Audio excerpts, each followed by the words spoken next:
So I will be speaking about inference in a search platform. We will be starting with why we want to add inference in the search platform, all the build blocks we have added over years to do this, to finish by a complete example of what it means to have inference as a feature directly in the search language. And I promise you full RAG application in one single Elasticsearch query at the end of the talk. So, few words about me. Not very interesting. I'm human. I prefer to say it. I'm principal software engineer at Elastic. I'm no DevRel or this kind of job. I'm doing the product, working on ESQL, learning to rank, this kind of thing, in the Elasticsearch team. I have 15 years in search, mostly in e-commerce before I joined Elastic 7 years ago. So yeah, that's me. There is a lot of search expert in this attendance. So I will be very quick on this. Just a brief history of the search engine evolution. So first, we were all using, it's 10 years ago, lexical search. So there is a lot of strength in the lexical search. It's fast, it's predictable. There is decade of evolution. We have cookbook with ton of recipe of how to improve the quality of search. But there is also many limitations, and we have all feel the pain of tuning a search engine using lexical search only. It's a never-ending story. You have to deal with stop words, synonym, stemmings, writing your search, Boolean queries, all this kind of stuff.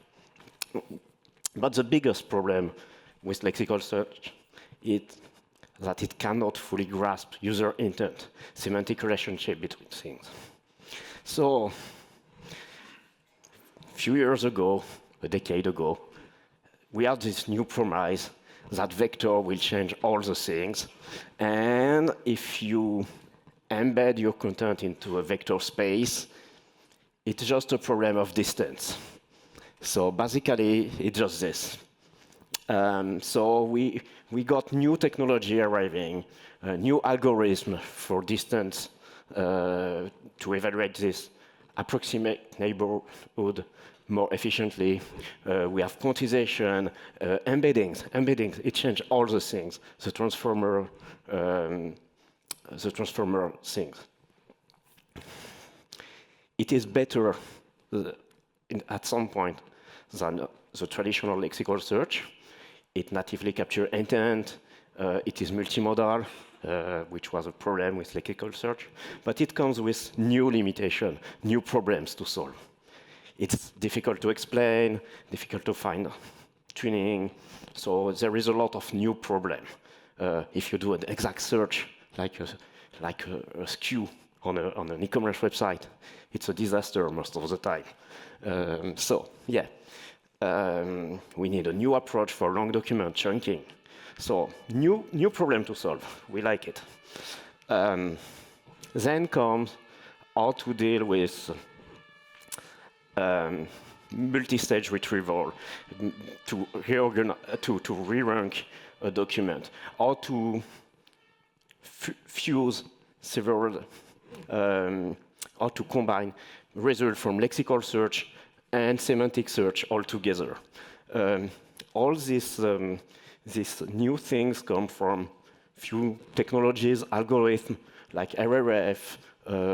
You have cross-encoder re-rankers, learning to rank. So the pipeline became more iterative by nature. It can remain difficult to explain, but it improves precision most of the time on the top end. And it can be very hard to tune and to find the right combination to maximize relevance. Another problem with it is most of the time it increases latency and performance. And then LLM enters the game, and it's radically changed the expectation of users. So the core technology of it is LLMs, and strengths, it's endless what you can do. Basically, you can do anything you want. It is a promise. Yeah. But it has a new challenge. And the first one is that search language are designed for retrieval, but we have new requirement in the language itself for text generation. And our language are not designed for this at all. We need new infrastructure for inference, for observability, for all those things. And the other challenge, it's a moving target. It's evolved so fast that we cannot follow all the innovation in this space. But when you build a search platform like Elastic, it means that you cannot assume too much what the future will be. You need to keep some door opens. So, yeah. On this slide, I wanted to just make it clear what type of inference and we are doing in search. It's very easy, but we are doing embedding, re-ranking, and generation. It's mostly what we are using in the search ecosystem. And these three inference types are driving most of the evolution, of the recent evolution in search. And they have become, if you build a search engine, you can do this externally. If you build a search platform, which is different from my perspective, it is critical that those are bundled into the platform. Just to add a piece of context, I wanted to discuss who are your users. Most of our users are still human today. And in this attendance, there is a lot of search developers. But this is not the only people that are using our search platform. There is also a lot of security analysts, business analysts that are using Kibana to observability, to get insight about their data. We have also AI agents that are using us through our MCP server. Today we are releasing a new tech preview things called Agent Builder, so it will become a most important pattern over time. And another thing is how our users are accessing, are running their query. First, and probably it's the majority of you, they are using a language client like Java, Python, PHP. It's very popular. So we need to consider this. There is a lot of people also that are using an integration, a CMS integration, an e-commerce platform integration. So there is not a lot of things they can change in their code. And there is a lot of users that cannot write code. They are using the discovery bar in Kibana. You know, these KQL things that we are changing to ESQL or new language. Discover, lens, all these capabilities. So most of our people, we need to deliver the AI capabilities to people that cannot write code.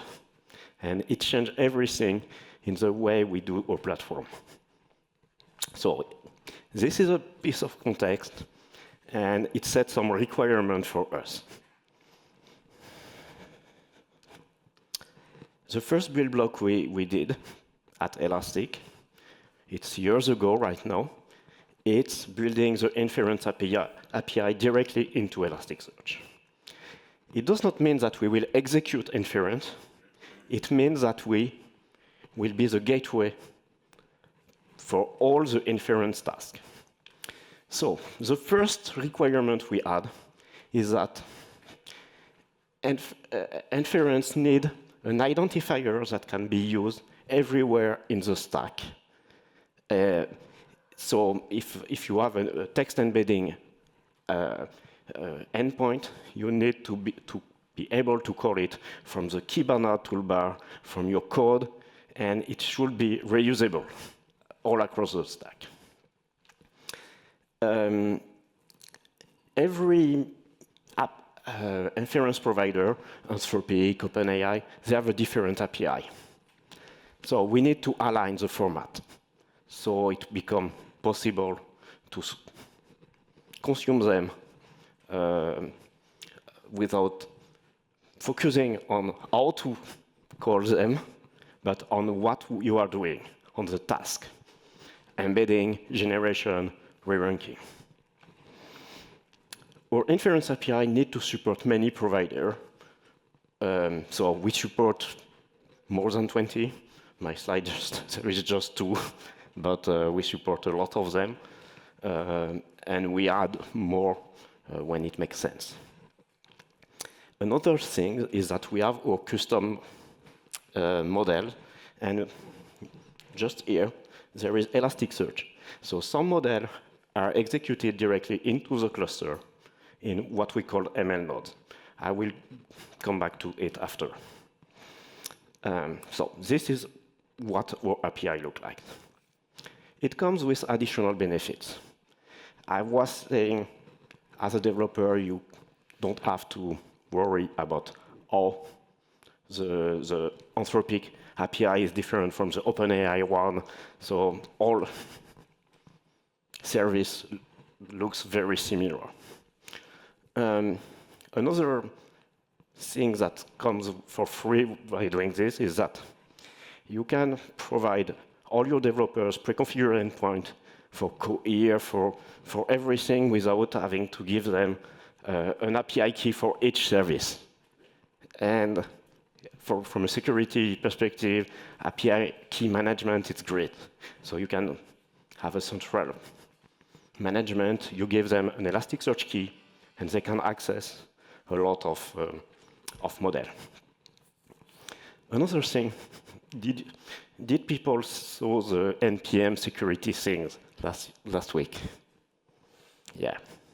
There were a massive security issue on NPM, the JavaScript package manager, and a lot of packages were having a security issue, and it was there were a contamination from one package to another, so it was a complete disaster for them.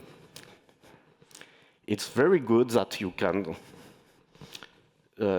use ES as a gateway for your inference because it minimizes the number of dependency you have to add to your client app. Just the Elasticsearch client, the API key, and you can access all the supported service.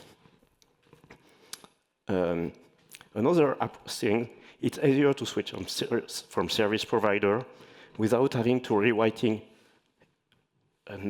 your application code. So that's you can switch. For embedding models, it's very different things because you have to reindex your data. But for LLM, RERANKer, you can just switch them, and it will work. So it's a big plus.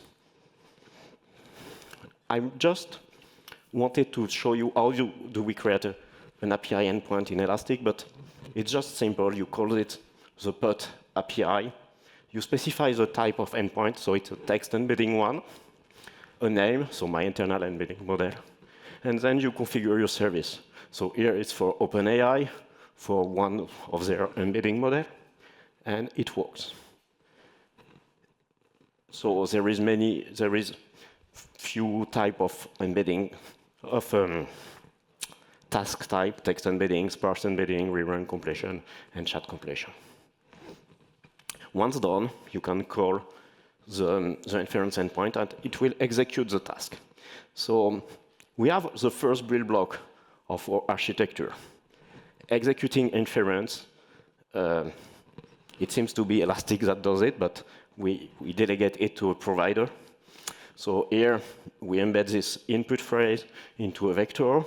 On the bottom, we are using ELSER or sparse embedding model to do a sparse embedding. The re-ranking things, so you put few sentence, few text input, and it will re-rank them one by one. And the completion one, so you provide a prompt and it will generate the next sentence. This API is available in streaming because it's very important to have it. I didn't mention it, but we have a new version of it, which is called chat completion, and that is organized around the idea of multiple message, support tools, and all these kind of things. It is available only in streaming, so on slide, it's a little bit complex to represent, but it exists. Okay. We have this API. I told you that we have this ML nodes for execute or Elastic built-in model, and I want to take a few minutes on it. In Elastic, you have few models that are available by default. The first one is ELSER, sparse embedding model. Then we have E5, which is a dense embedding model, and a re-ranker. Those inference endpoints are pre-configured to be executed on ML nodes, which is something that we created a while ago for ML task, not AI task. They are provisioned with what we call adaptive allocation. So there is an auto-scaling. As long as you create ML nodes, it can automatically adapt to the load. But there is many problems with this. It does not scale very well. So even for small use case, your entire model has to fit in the memory. So if it is something that you don't execute often, you will just spawn a quite big node that will not have a lot of CPU usage, but a lot of memory usage all the time. So this kind of thing, we cannot implement easily a GPU-based inference in Elasticsearch in Java. So it's this kind of thing. We are not very happy with it. I have all the problems we have listed here.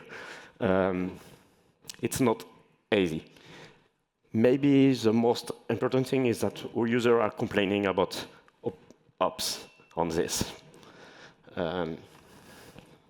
So we are introducing a new service called Elastic Inference Service that is supposed to reduce all this problem, to address all this problem.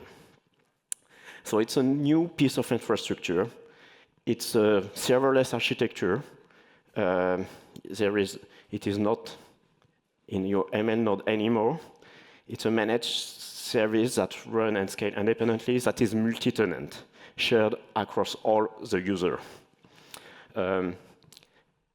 More competitive pricing, per million token-based pricing versus resources. And in this case, it makes sense, especially if you don't consume a lot of tokens.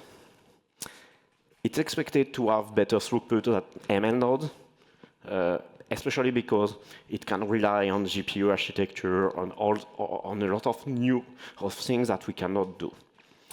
But the main thing is that it allows to have a LLM endpoint deployed by default in every Elasticsearch cluster in the future. So it's a game changer for us. It's enabled our user to have this endpoint available from the very beginning. Another problem is that with ML nodes, we were downloading the model at the first time usage. So we had timeout a lot of time. And right now, it was downloaded for all the other customers before, so there is no cold start problem. Currently, it's tech preview. It's only available in one US region, but we will extend it to other CSP, other region. It will be transparent to users. I mean, we will select the closest provider that is available.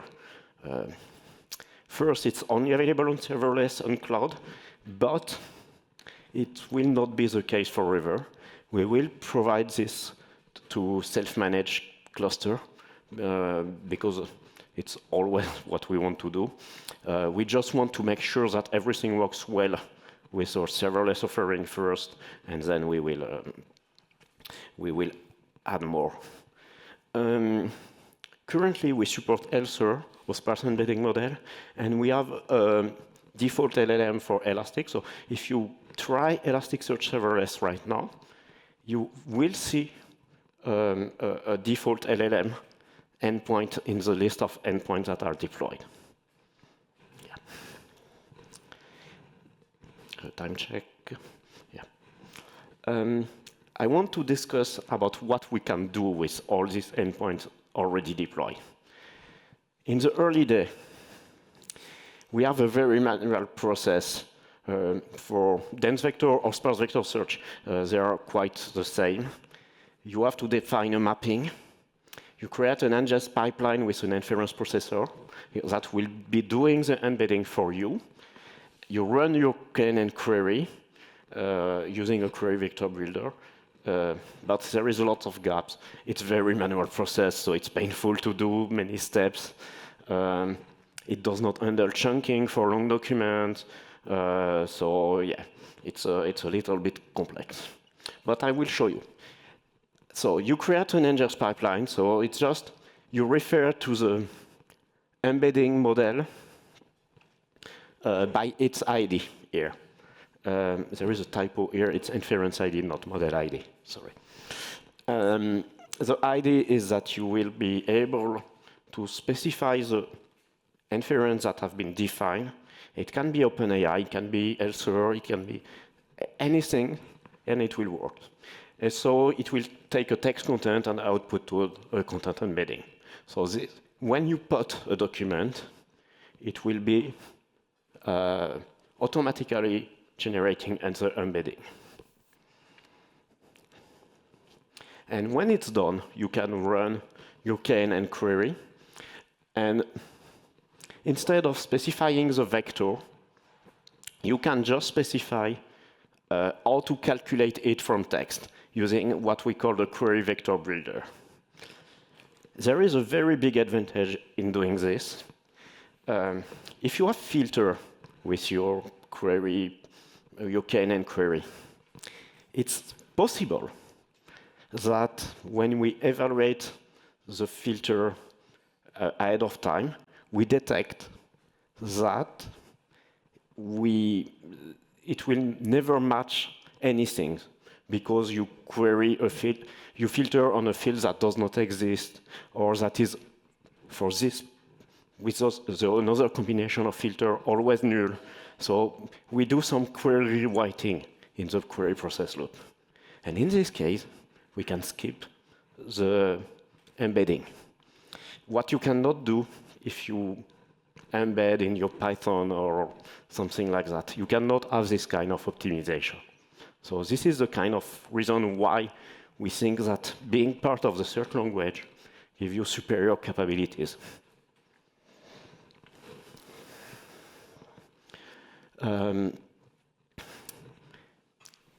I told you it's a very manual process.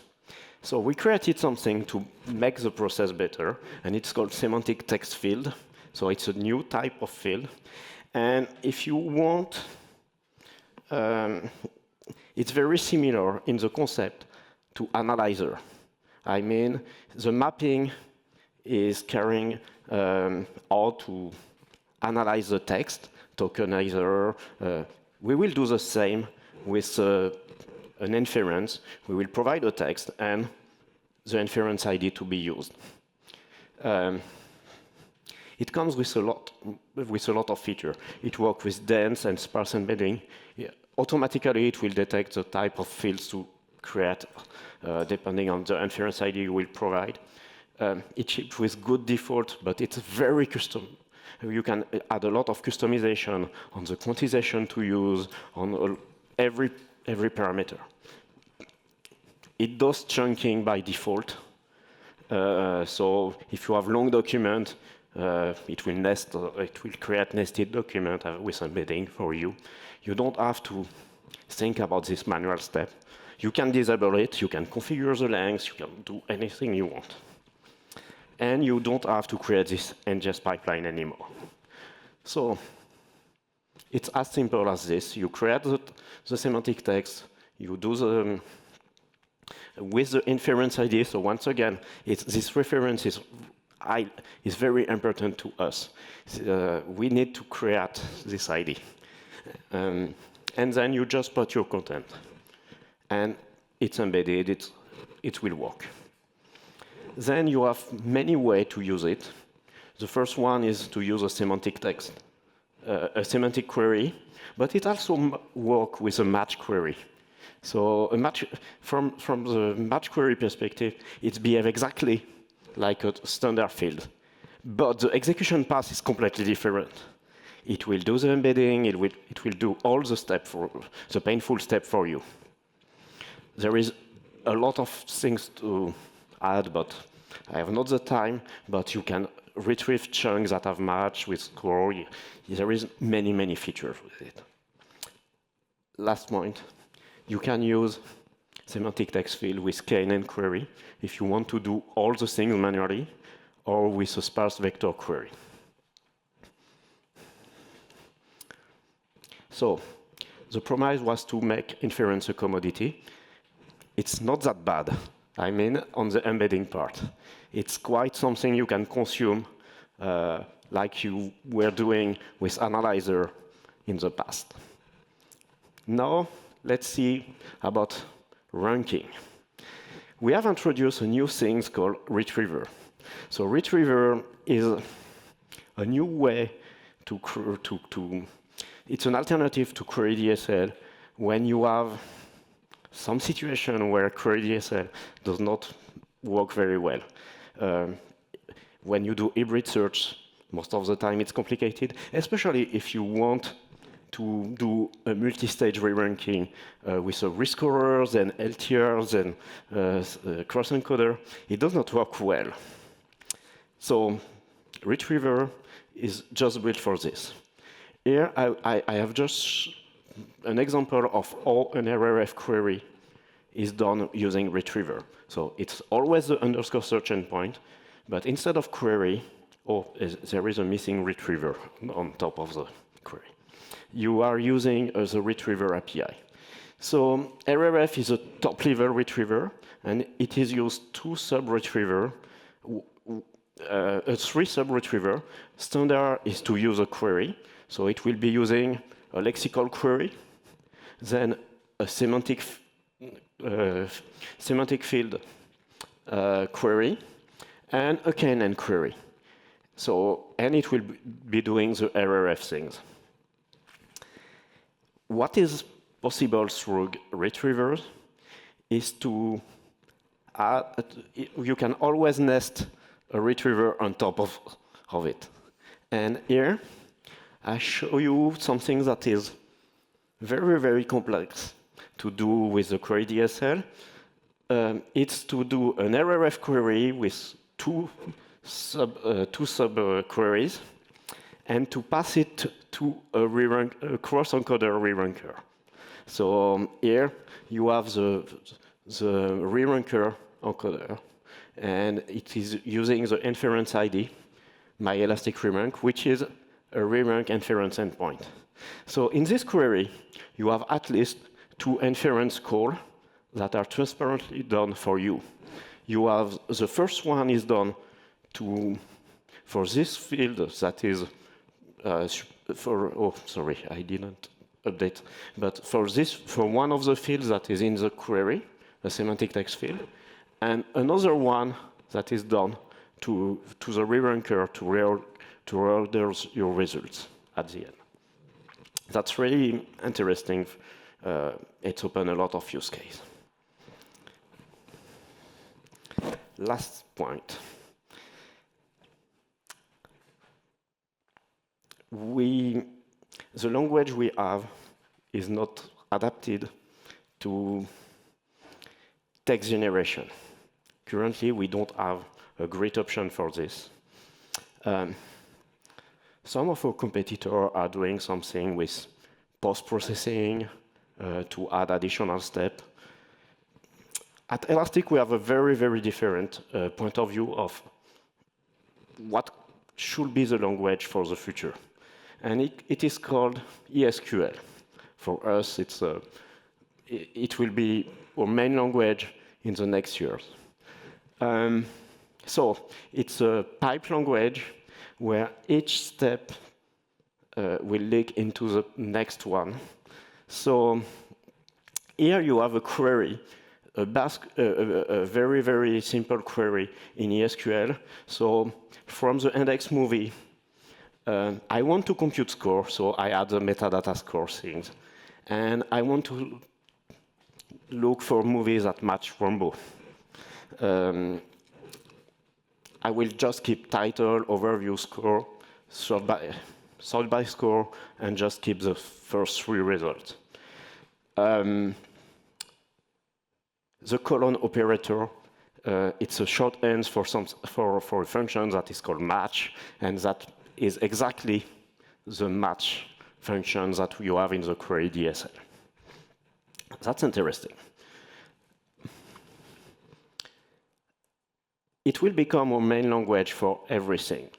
So if we are able to put inference in this language, in every step, if we can have inference primitive in this language, it means that you will be able to do an LLM call directly from Discover, from Lens. It will be, re-ranking will be available from your business analytics dashboard. All these kind of things that are not possible right now because we have many languages, and in Kibana we are using KQL. It will become possible in the future. So, yeah, here it is the Discover in Kibana when you are in ESQL mode. It's already available. Here it is a screenshot of the agent builder. So we will be able to create tools using ESQL, and the agent will be able to use them to create visualization, for example. So, yeah. What primitive did we add to ESQL to support inference? The first thing is that natively we support semantic text field using the match query or the colon operator. They are the same things. So you can mix in a where clause lexical and semantic text field. So it will do scoring, mix both score like in a Boolean query, and it will work. But most of the time when you do hybrid search, you want to have more control on how you merge the result and the scores.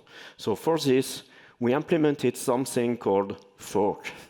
So with fork, you can have many branches of execution in your query that you can then, when it's done, each branch is executed.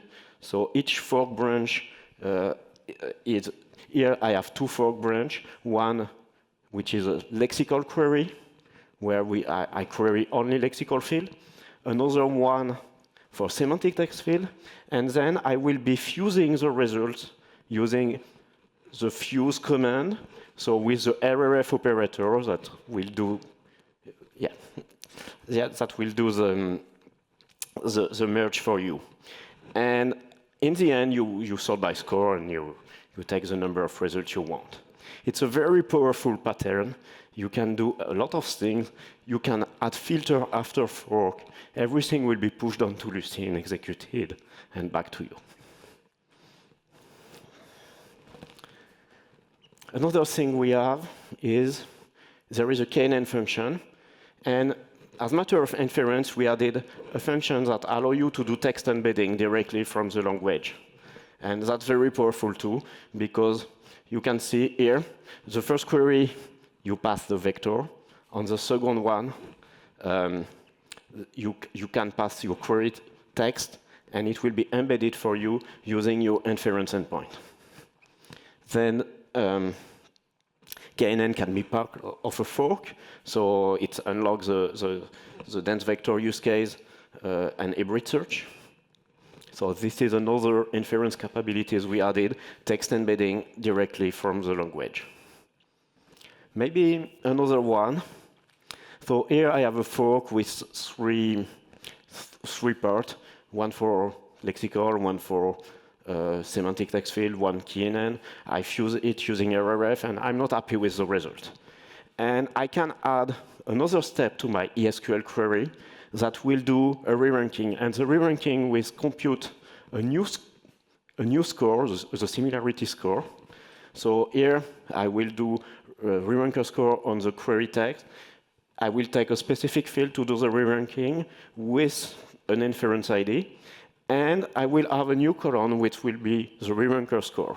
So then I can sort on this, or I can combine it with the original score to blend both original and re-ranker score.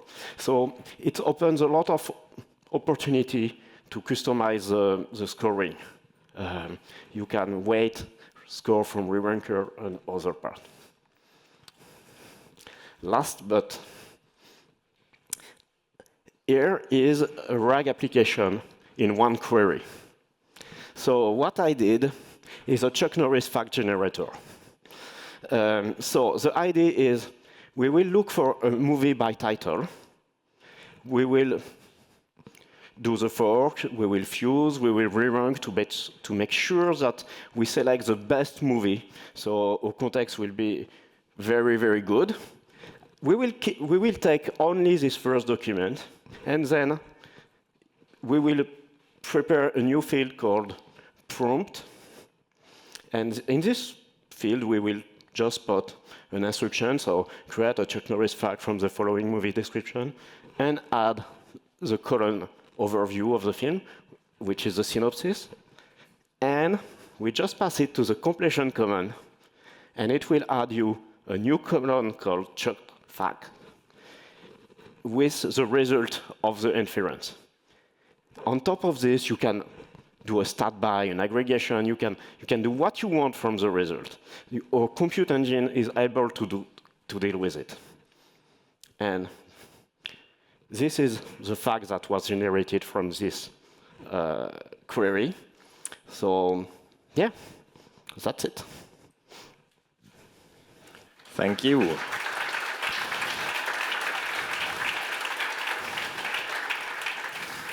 So I'm going to start the round of questions with an online question. What data structures are there working on top of Inference ID?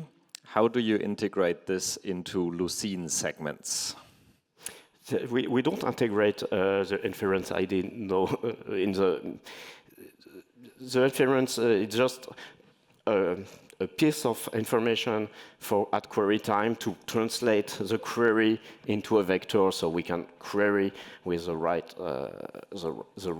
vector, or at indexing. So we don't everything is vector in Lucene at the time it reached Lucene. All right, thank you. Are there questions? Yes, I see one back there. Very nice work, thank you. Thank you. I'm a little disoriented in some sense because you call it ESQL, but SQL is explicitly designed to be declarative. Yeah. And here you're describing a process. Yeah. It seems incompatible with the spirit of SQL. Yeah. And it also has a lot of semantics in there that's going to be very messy. Like, if you fuse RRF, how can you sort on the score because RRF ignores the scores? You know, things like this. The first thing is that the real name of the language is ES-PipeQL, so it's not related at all with SQL. So well, except that it's a superset of the syntax, right? Not at all. There is no select. There is no. Yeah, maybe we have added join recently, but but it's not. It's maybe there were things, but yeah, here there is not that much of yeah. The thing about it's really a pipe language where you have at one step, you can always add another pipe to transform it. It's more inspired by bash commands, if you want, but at each step you have a new data set. But the execution, sometimes we optimize it. We have a logical plan analyzer with this kind of thing, so we are able to compress it, to send it to Lucene, to do this kind of things. I can't remember what the second question was. Okay. Now that you've explained the piping thing, now I'm just complaining about the name, which is a trivial complaint. Okay. Yeah. So, but the more substantive one is you have these steps like fuse RRF, then sort, score. But RRF is fusing things which have incompatible scoring systems, typically, right? Yeah. This RRF step is doing a lot of, this fuse command is doing a lot of things, including score normalization, all these kind of things, just like it computes position here for RRF.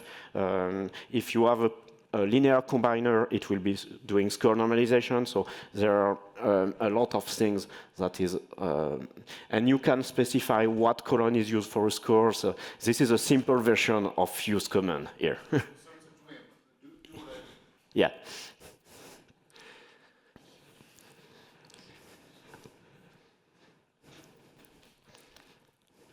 So I'm a bit curious about how is this going to translate to like the open source and self-managed? How much of this is going to be like paywalled behind like Platinum, whatever, versus like being fully open source, especially with like inference IDs and pointing to models and so on? Yeah, there is two things. The first one is ESQL is all open source, so all the things you can see here are open source. Inference APIs were used to be mostly in the Platinum version of Elasticsearch, but slowly we are changing our policy to move some part of this to basic license. And one thing, what commitment of Elastic with basic license is everything that is in basic license is free, and we will not roll back it to Platinum in the future. So there is a lot of inference endpoints that will become basic, if not the case today, in the next couple of months. There is discussion on this. So, last question. Which version of Elasticsearch supports these operations? Like, after which version it was rolled out? Sorry? Which version of Elasticsearch? With version, we GA'd ESQL in the 9.1, I think, maybe 9, but lot of this have been backported to the 8.19 branch. If you want, we have make it feature parity between 8.19 and 9.1 because we want our customer to be able to have new feature, but some are afraid of a major migration, so we wanted this to happen. But not all, here on this slide, fork is available in 9.1, fuse will be in 9.2, feature freeze for 9.2 is on Tuesday. So this is why we don't have a lot of engineers from Elastic here. RERANK is already there in 9.1, and I will be adding completion in 9.2. So I'm wrapping the code. It's merged already. One more question. So now we are, Elastic is supporting semantic search as well. So how does the indexing creation happens like on the lower level? You are using reverse indexes for lexical search and HNSW for semantic search maybe, I don't know exactly, but in execution of a query at the lower level, how does it is happening? Like it is doing pre-filtering or post-filtering, first it is doing lexical search and then semantic, in what order it is? At some point, semantic text is just rewritten in something else into Elastic. So if it is a dense embedding, it will be rewritten into a KNN query with with the appropriate parameter. If it is a sparse embedding, it will be rewritten into a sparse vector query, and each has its own execution plan in Lucene. So yeah. Okay, give it up once again for Aurélien. Thank you very much.